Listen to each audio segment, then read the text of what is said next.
Welcome to our YouTube video on India's maneuvering through external economic risks.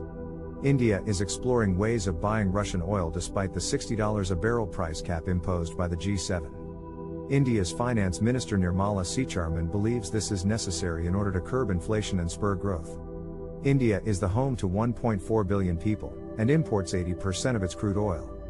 Sitharaman deems external factors such as the OPEC's output cuts and Western sanctions against Russia to be the largest economic threat. While India has avoided sanctions in the past, their stance has become more flexible due to OPEC's recent decision. Sitharaman expresses her concern of external regulations negatively impacting those outside the scope of the war, such as those in the global south.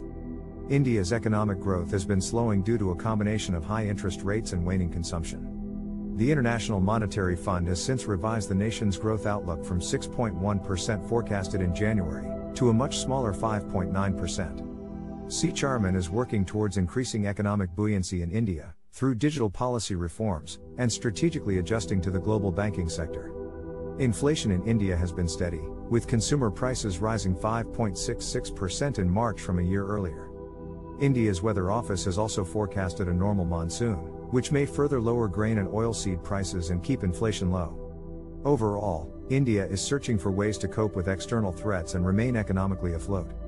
This means buying Russian oil at or below the $60 a barrel price cap, and adjusting monetary policy in order to spur growth and maintain a steady inflation rate. Through exploring these measures, India hopes to minimize the loss of revenue due to sanctions, while continuing to afford crude oil to its large population.